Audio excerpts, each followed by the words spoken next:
Bonjour à toutes et tous et bienvenue dans cette nouvelle vidéo.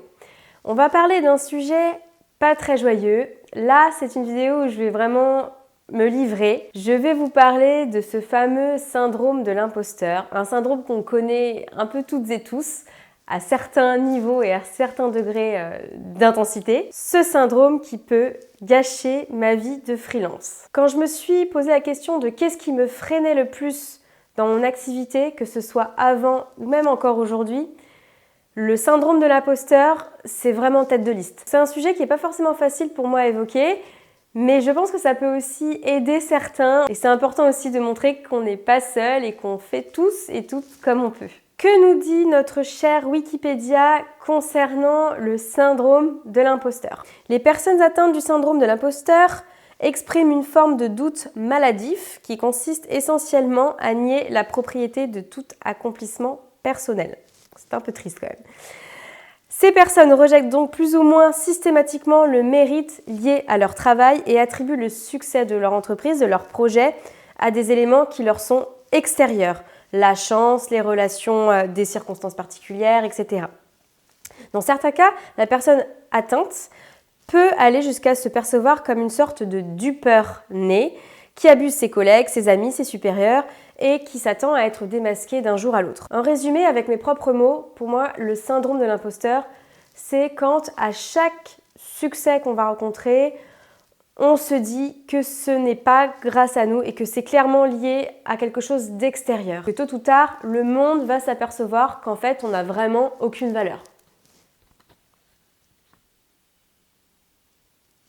On a clairement pu toutes et tous ressentir ce syndrome de l'imposteur à un moment donné de notre vie.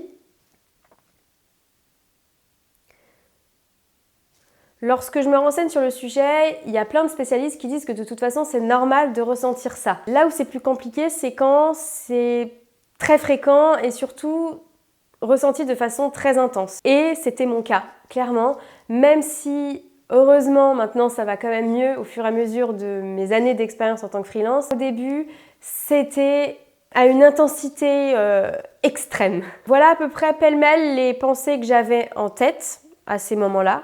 À chaque fois qu'un prospect venait me contacter pour me dire qu'il était intéressé par mes services, je me disais ouais, de toute façon, il doit être en contact avec plein de freelances, il est un peu tombé sur moi par hasard, c'est clair qu'il ne m'a pas vraiment choisi. À chaque veille de la présentation client, donc la veille, à chaque fois, je me disais, ouais, de toute façon, ok, il a bien aimé la présentation précédente, mais là, c'est sûr, il va pas être content aujourd'hui. Et puis, je le comprends, de toute façon, c'est vraiment pas terrible ce que j'ai fait. À chaque fois que j'ai changé avec un autre designer, je me disais, ouais, clairement, j'y arrive pas à la cheville. Moi, à côté, je vaux rien. À chaque fin d'année, à chaque fois que j'avais un bilan positif ou voilà, clairement, j'atteignais mes objectifs, je me disais, ouais, mais là, c'est de la chance. Voilà, c'est vraiment, t'es tombé au bon endroit au bon moment pour avoir les bonnes missions, mais tu verras, l'année prochaine, c'est sûr, ça va pas se passer comme ça. C'est des pensées, quand je le dis à haute voix, je trouve ça vraiment horrible, mais malheureusement, c'était comme ça que je le ressentais et c'était vraiment très fort en fait. Alors que pourtant, j'ai toujours eu des missions et des clients satisfaits. Donc c'est ça qui est vraiment paradoxal. Alors pourquoi ce syndrome de l'imposteur a freiné moi mon évolution? Parfois ça m'a amené cette peur d'être démasquée, ça m'a amené à refuser des opportunités. Je pense notamment aux opportunités d'enseigner dans des écoles. On m'a souvent demandé d'enseigner dans des écoles. J'ai toujours refusé en me disant que de toute façon je n'étais pas légitime pour le faire. À mes débuts aussi, ça m'est souvent arrivé, ce syndrome-là m'a souvent handicapée en ne prenant pas ma place dans les présentations clients. En fait, je me laissais vraiment manger par ces clients qui me disaient « Ouais, non, mais c'est mieux de faire ça, ça, ça. » Et en fait, moi, je me dévalorisais. Je me disais « Bah oui, ils ont sûrement raison. Ils savent mieux que moi, c'est sûr. » Du coup, j'en suis venue à livrer des refontes qui étaient horribles. Et en fait, où du coup, j'étais pas du tout satisfaite et où j'ai pas montré ma vraie valeur. J'ai trouvé des remèdes à mettre en place et je pense que c'est important de vous en parler aujourd'hui. Ce qui m'a aidé à sortir de ça, c'est la répétition. Le fait d'accumuler des calls de présentation, le fait de m'entraîner à présenter les choses avant un entretien. Au début, je m'entraînais peut-être 48 heures à l'avance et je répétais chaque jour, etc.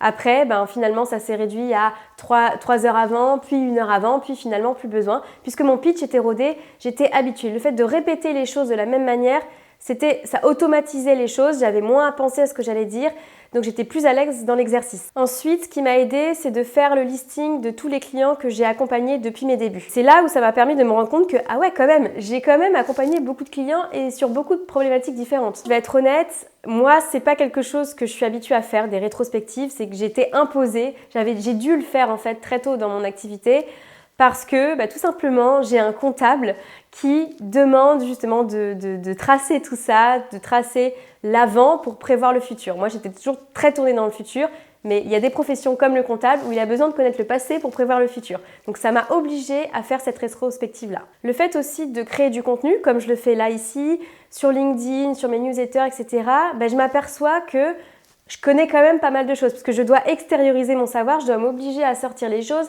et ça me permet de me donner confiance en moi en me disant en fait quand même j'ai pas mal de choses à transmettre. Donc un conseil pour vous si vous êtes là-dedans, prenez du recul. Même si ça fait que 6 mois, que ça fait 1 an, comparez-vous par rapport à hier en vous disant qu'est-ce que j'ai accompli. Et je parle pas de mindset, je parle pas de dire j'ai gagné confiance en moi, etc. Non, vraiment en termes de tâches accomplies.